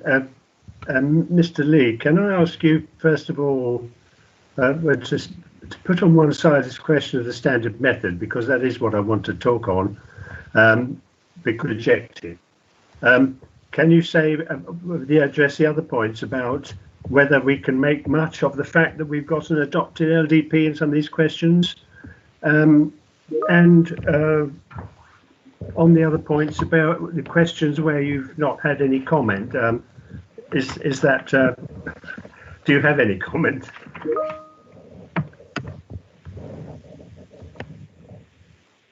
Thank you, Chairman. Sorry, I'm just trying to click. Bit of a, I don't want to sound flippant to members, but obviously when we've got no comment, generally officers haven't got a comment. I know, for example, like question 10, where we put no comment, that's because it relates to question 9. We haven't really, or as an authority, we've had no dealings with anything where there has been an exemption for us as a district. So officers are not confident that they can give a fair response to actually how, where and when they've been effective or not effective, or actual the impact of those. We haven't experienced that, so we don't think, for example, with that question, it would be appropriate really for us to provide a comment. Generally, though, I know some of the questions, our responses are in some places fairly small, but obviously there will be a lot of responses. So, you know, in some places we've tried to keep it as small as possible to actually hopefully give it some value. And well, like question 23, for example, where it's about, you know, can you think of any ways that the government can support small and medium enterprise builders? Well, actually, the answer is no, we don't. Consider there is much more that they can do without, not through the planning process anyway. No. And similar thing with a lot of the permission in principle stuff. You know, the questions are pretty to the point, but our answers are similar. So yeah, obviously, if members consider that there does need to be some expansion on certain points, we can do that. But I'm not convinced how much value that would add. Was there anything else, Chairman? Yeah, I'm thinking of questions 24 and 25 about the extension of the permission in principle. Just whether one could give any sort of backup to that. On question Chairman, 22. Yeah, I think with question 24 is quite to the point, but that's then got other questions below it, I think, that sort of fill out the thought processes behind that. So but question 22. Question 22. Yes, I was going to ask about this definition of rural areas. I mean, how tight or vague is that? At the moment, obviously, because it's guidance, it is all quite vague. We haven't actually got definitive legislation. And to be honest, which is some of the, for want of a better, officers have discussed quite a lot of these questions for quite a long time. They've looked at them all independently. We've tried to come with a general consensus. But one of the issues is there is, and I never like to make assumptions, there has to be some level of assumption in what the question and what the changes actually would be, because there is not a full level of detail at the moment, and generally, as you can probably guess, it's normally vaguer rather than precise in most instances at the moment. Well, I know somewhere else it refers to designated rural areas. Yep. What are they then? I know you can ask. They are specifically allocated sites, such as, I think it's like areas for standing beauty and things like that. Our district doesn't have any. So so to be honest, I'm not having to I won't want to go through the extensive list, but I know we don't have any, so it's not something I need to know definitively. Right. Councillor Bamford, do you have any comebacks on that? Thank you, Chairman. Yes, I think Mr. Lee has actually explained why he has put what he's put, or rather the officers have put that. But the point is that he has explained it to us, but he hasn't explained it in the answer to the questions. That's what I was trying to say. It would be nice to have just that clarification on why it was yes or no comment. And my other point was question 1, which doesn't explain the reasons why this is going to affect our district in such a dire way. And I think it would be good to emphasise there what it will do to affect our particular district, and the fact that we have an adopted local development plan.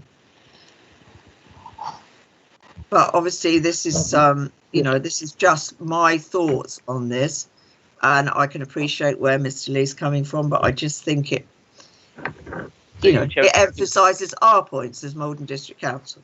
One thing I obviously would like to make clear, I don't know if members are aware, that there is already a standard methodology in place. This is about changing the calculation. At the moment, ironically, and this might be, as Councillor Durham explained, we've been very, very badly hit through this, where actually in the current one, the number of houses actually basically falls hand and glove in with our LDP requirement. So it hasn't been an issue for us when the original process and requirement to calculate this was brought in. So for us, it was quite a moot point, and we had concerns, but actually it worked out okay, for want of a better phrase, for MDC. But it's just that the changes to it are where the problem is, and one of the big problems is that the reduction in the 40% cap is to be abolished, but also it's the adjustments for the market, which is about basically where our prices of our dwellings are quite expensive compared to salaries. So we are having to shoulder a burden for that. My assumption is, obviously, as we've explained, there's no guidance on that, is that the government consider that if you build lots more houses, it'll push the value down, therefore the local residents will be able to buy them. Obviously, we have commented on that, but yeah, I assume that's the assumption. I know not necessarily always true, but I think that's the reason for it. But that's actually where we are being so badly stung, for want of a better phrase. Right. Can I take up some points on this standard method then, Mr. Lee?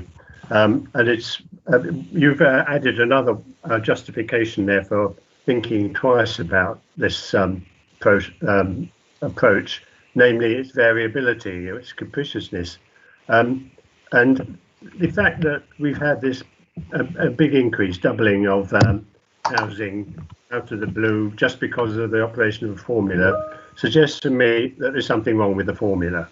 If you get an absurd result, then there's something wrong somewhere along the way. And I think the standard method should be questioned, not just this variation, but in principle, because of the components of it. I mean, I've had a lot to do with these sort of economic ideas and people trying to reduce them to statistics.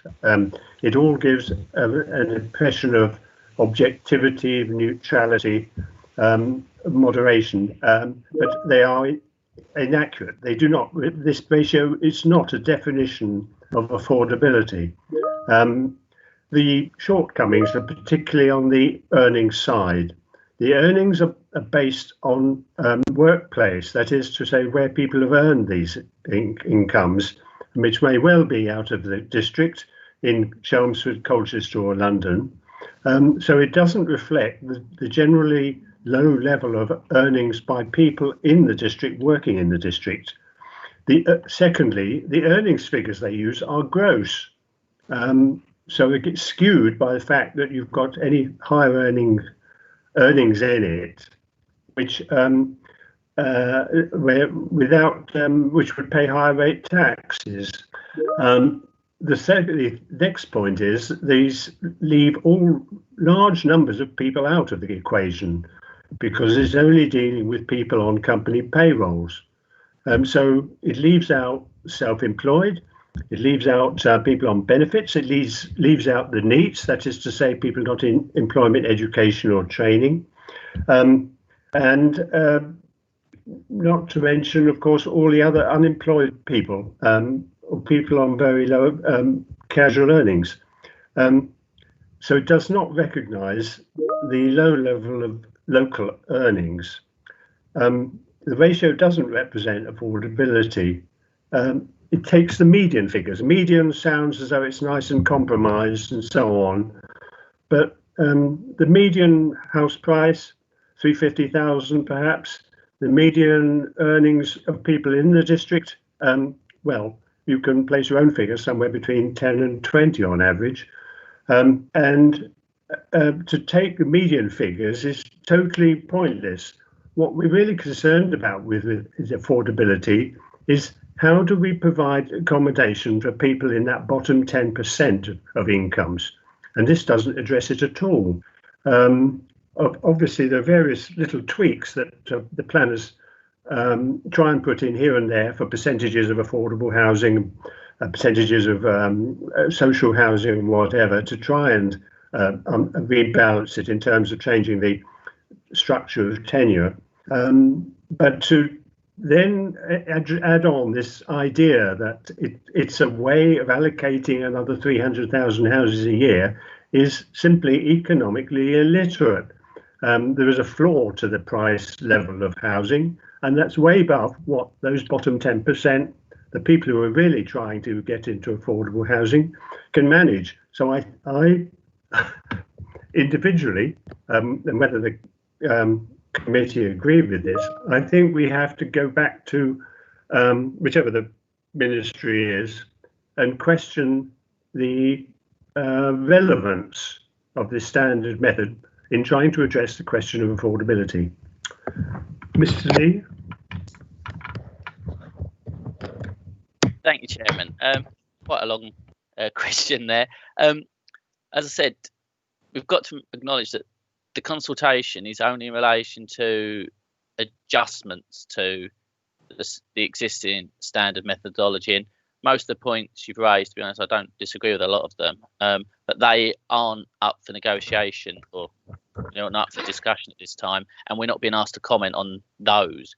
We're literally being asked the relatively small, I know the outcome's a big difference, but the principal changes are relatively small, as in they're still using median, but we're still using house prices, we're still using salaries, etc. And obviously it gives a skewed response.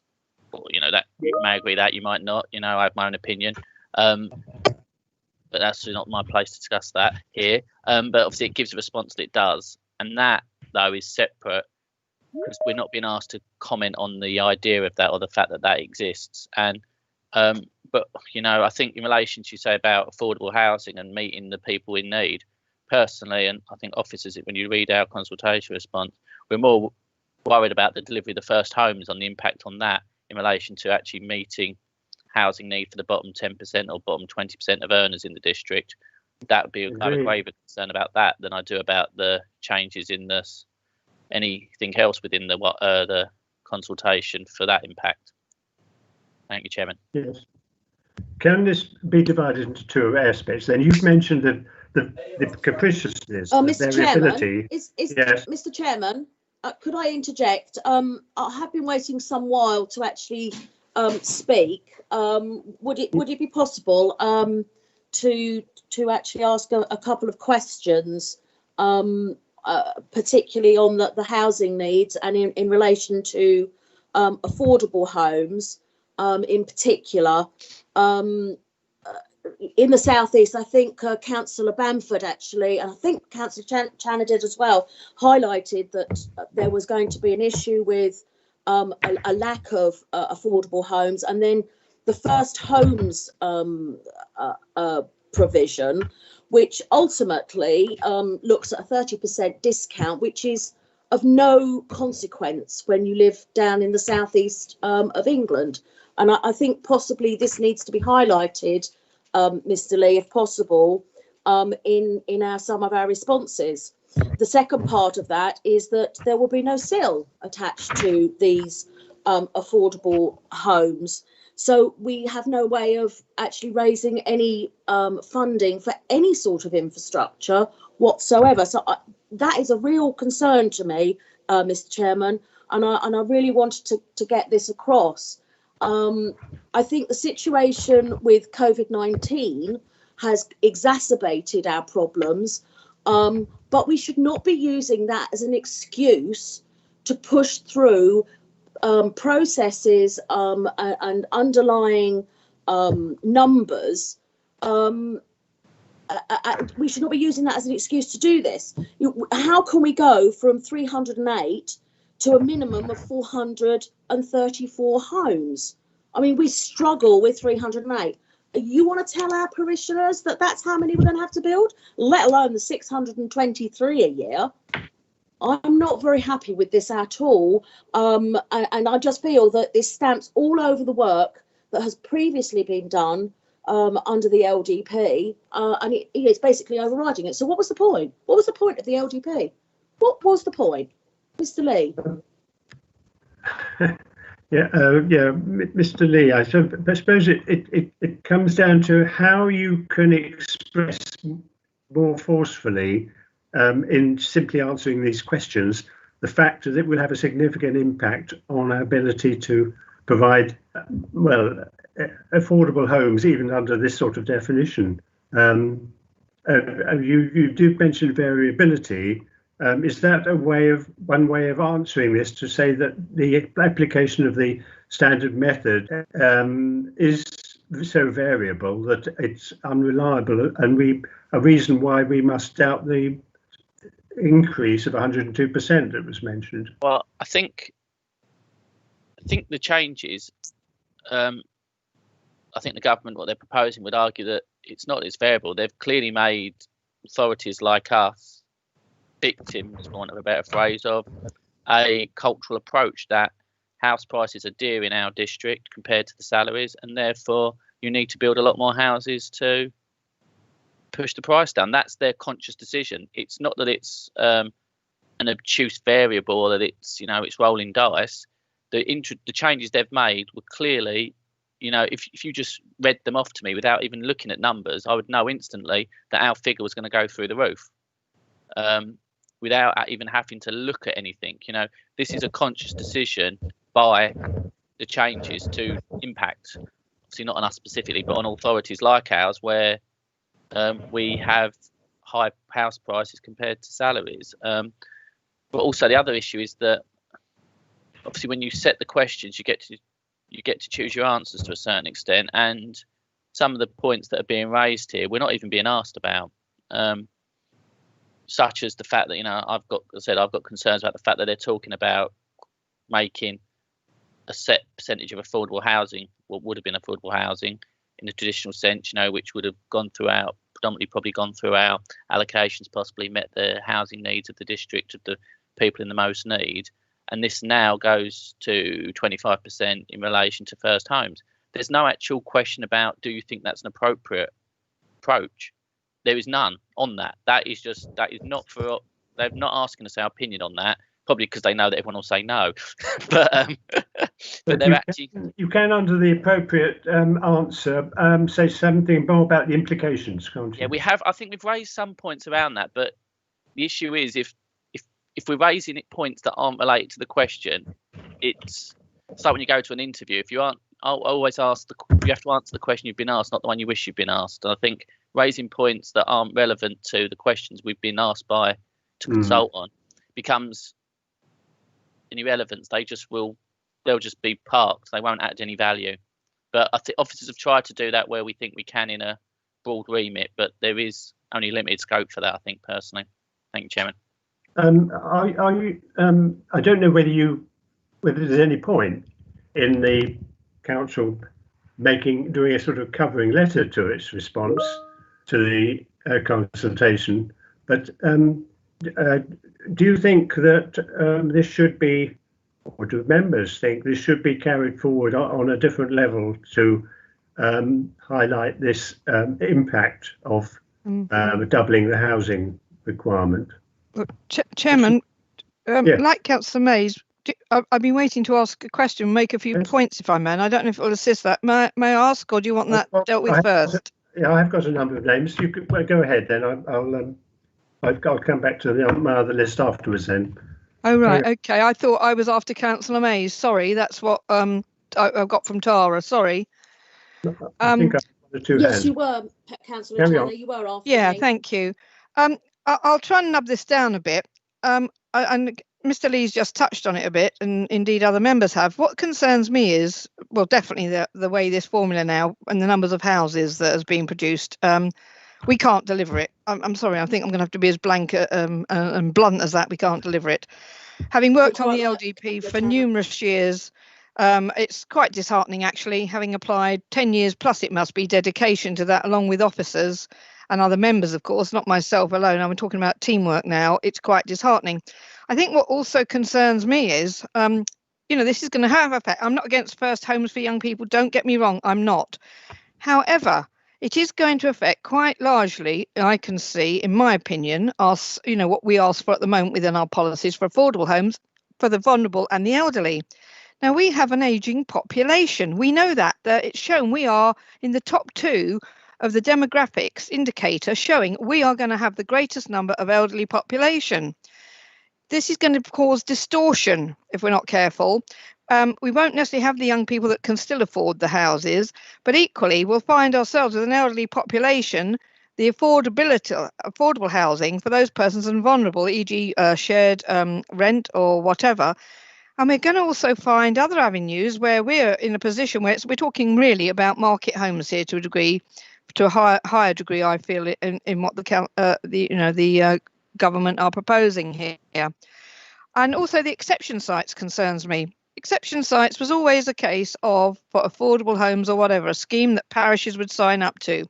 It seems to me within what they're recommending, this would change. So it would be first-time buyers' homes as well come into the equation, effectively sort of market homes to a degree. And I think that destroys some of the ethos and what we've worked so hard to try and get parishes to sign up to.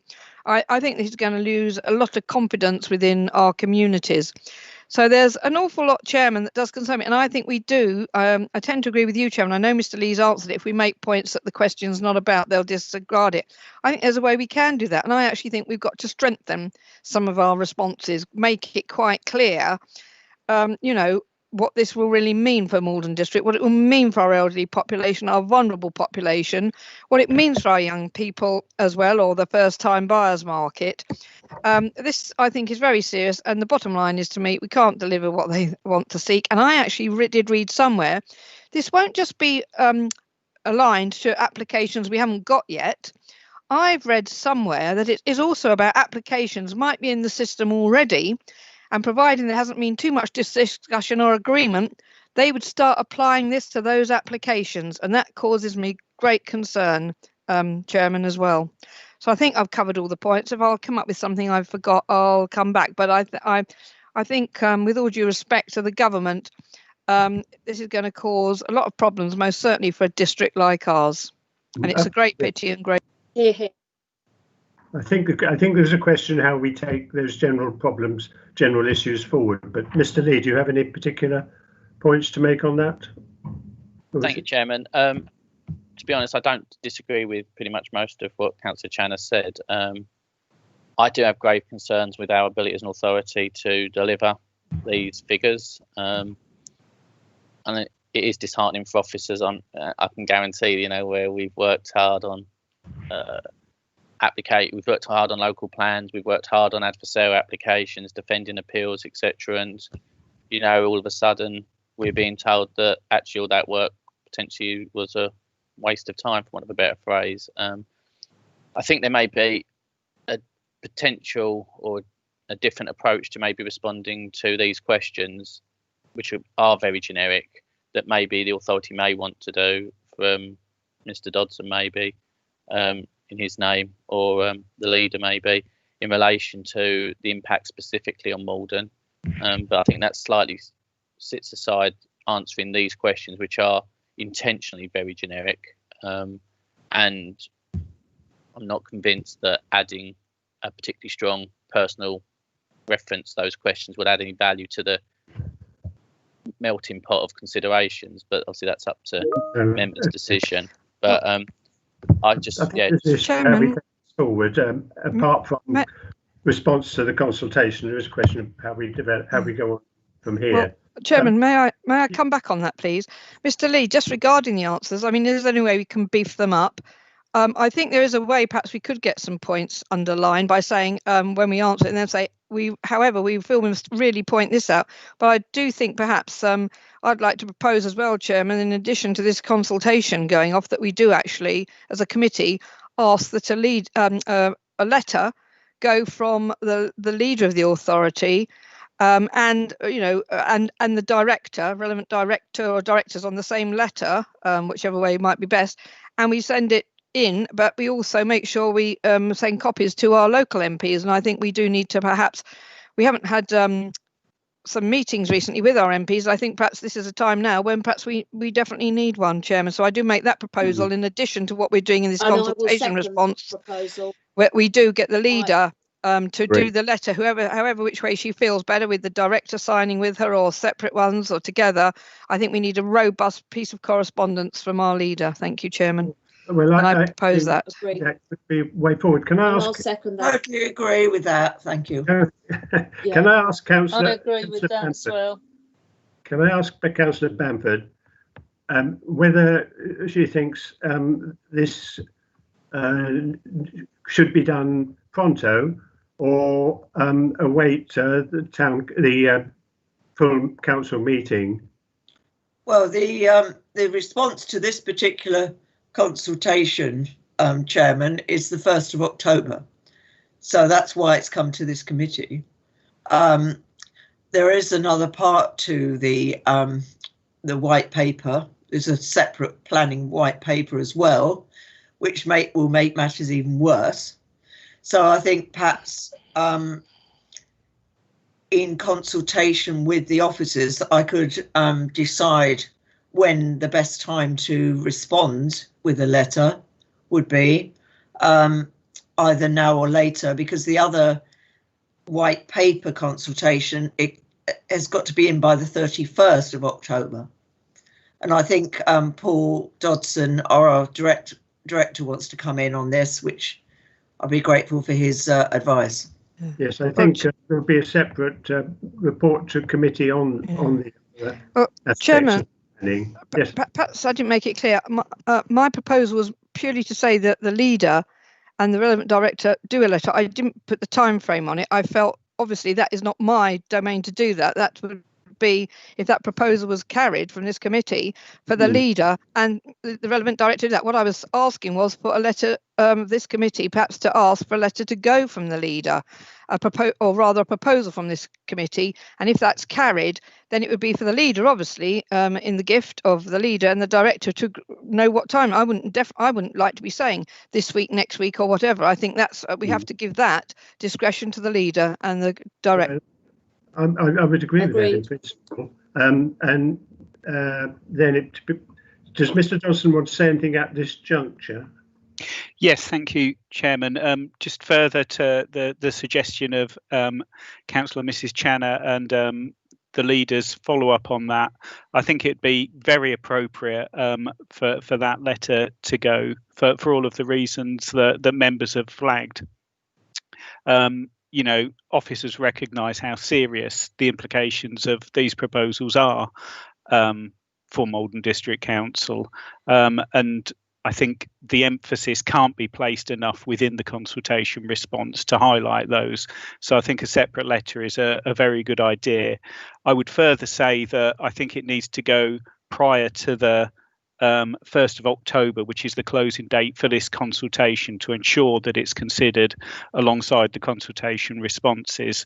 Obviously, the second consultation that is happening next month is on a separate item, so we should treat the two as such and make sure that we emphasise our response on this one. Thank you. Thank you very much, Mr. Dodson. Do members generally agree with that? That we suggest the leader, in conjunction with the officers, write a letter to accompany the consultation response. Agree. Absolutely. Yes, I've already seconded the Penny Town. Yes, it was proposed and seconded. Yes, agree, Chairman. Agree. Agreed. Okay. Generally agreed, I think. Now, there were still a number of people who wanted to make comments on this. I think, did I see Councillor Thompson early on? No, thank you, Chairman. Not on this one. Although, as you've given me the chance, I would like to thank Mr. Lee and all his staff for all the work on this, because it is a very well considered document. Thank you. Indeed. Chairman, Councillor Durham wanted to raise a question. Yeah, I've got Councillor Durham down. I think actually Councillor Morris indicated early on he wanted to say something. He is obviously not on the committee, but can I ask him if he wants to make a relevant comment on this subject? If he is still there. Chairman, I think that's your discretion. I don't think it's for the committee necessarily to answer. Yes, I'll take committee members first. Councillor Stilts, I think, wanted to say something. No, Mr. Chairman, I didn't. Okay. Councillor Durham then. Thank you. Just a couple of very quick questions. If this goes forward and the numbers stand, I'm wondering what the consequences of us not adhering to these additional numbers will be. I'm assuming that MHCLG will step in and potentially remove our ability to determine our own applications, which is always at their behest. The other question is, given that the white paper consultation has to be in by the 31st of October, I'm not sure on the committee cycle when the next meeting of SNR will be, but clearly because of its even greater and far-reaching consequences, whether this committee might need to meet slightly earlier to agree what is likely to be an even more comprehensive response to that particular item. So as I said, Ms. Bird might be able to tell me when the meeting is, but we don't want to leave ourselves short of time prior to the closing date for the next consultation, because as we've all pretty much worked out, that one is far more critical. Yes, I agree. We do need to have a meeting, if only to take that specifically. Mr. Dodson, is this already in the schedule in some way? Yes, thank you, Chairman. We've scheduled the draft consultation response to come to full council on the 1st of October, recognising the importance of this consultation, and we wanted to get an early member steer on that to ensure that we can put in that robust and comprehensive response for the end of October. Thanks. Right, we have the document well before that, then, do we? We've received the consultation and we have done the initial draft response. It needs some further work ready for the 1st of October, but it will be in front of council on the 1st of October. Chairman, with respect, I would have thought that should come to S&R before it goes to full council. That would be the normal procedure. Not for the timeframes. If I can reply, Chairman, that is purely down to the timeframes of the consultation. There was no chance of bringing it to today's meeting, and the council meeting on the 1st of October is the only meeting in the current schedule that enables us to bring that through for member discussion. Thanks. Is there a district planning meeting scheduled in that period? I think there is, but they wouldn't have delegated authority. I'm actually probably stepping on Mr. Dodson's toes, actually, because I was talking about the planning committee. I'll be quiet and let Mr. Dodson. No, it's fine. I'm only shaking my head because agreeing with Matt to say no, it wouldn't have delegated authority to deal with that response. It's not within the remit of the district planning committee. No, I was thinking of it substituting as an S&R committee. Unless, of course, there is a necessary agenda for the district planning meeting. Through Chairman, there is a district planning committee, and I'm aware of at least one application on that agenda, so there's a need for it, yeah. And it's got a PPA on it, so we won't be able to knock that further into the long grass, unfortunately. Thanks, Chairman. Okay. Yes, Mr. Dodson, is there any chance that the draft that you or the report you would intend to make to the council could be made available a bit earlier to members of this committee?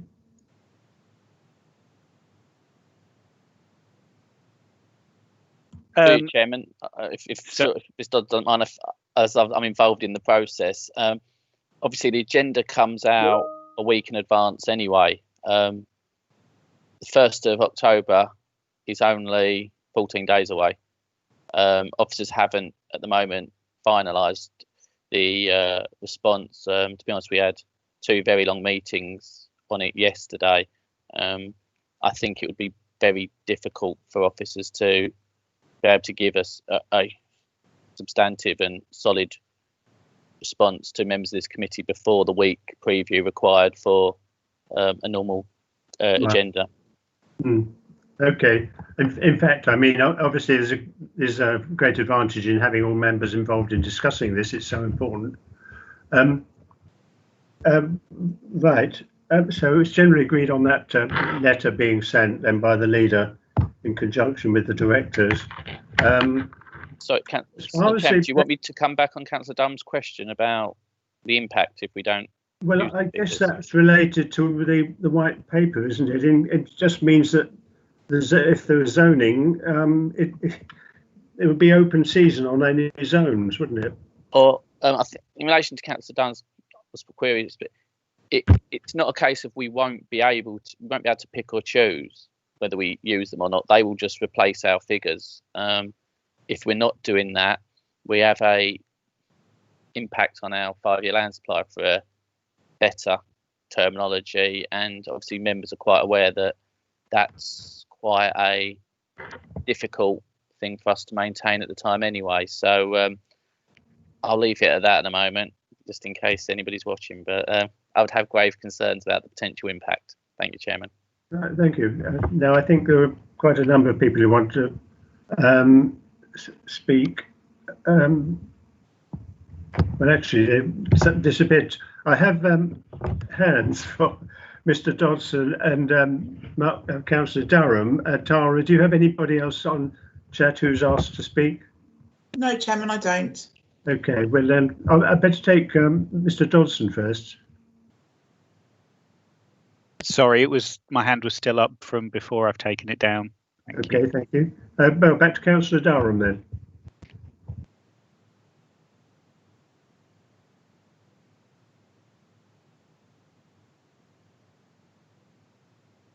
Councillor Durham.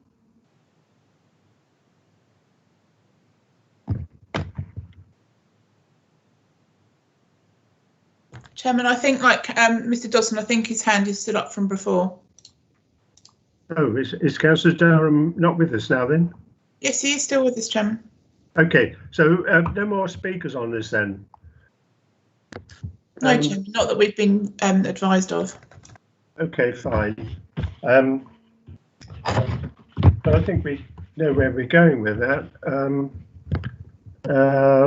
Mr. Lead, are you going to try and put some additional beefing up in one or two of the responses? That's what the committee would request. I'm happy to do that. Right. Yes, I don't know whether we would need to see the beefing up, would we? It's just if you've got any justifications or backup material that can. Chairman, yes? Chairman, may I please propose that that the responses are beefed up in the private way? I would suggest actually probably the leader, because as the leader is going to be doing a separate letter, you know, on this same subject matter, would that not make sense in consultation with the leader and the director? The questions might be beefed, the answers be beefed up, especially question 1, and then of course that the leader then will know what's going to be mirrored to assist the letter that she may be doing with Mr. Dodson, or however that's carried forward, Chairman. Yes. If I that's your agree and proposal, second I'll that second it. proposal. Sounds right. Agreed on that. Okay. I lost my agenda, but I don't think there's much more on it actually. Any other items of business which I do not have? So I think that's time to close the meeting then. Thank you very much for taking part. It closed at 6 minutes past 3. Thank you very much. Thank you, Chairman.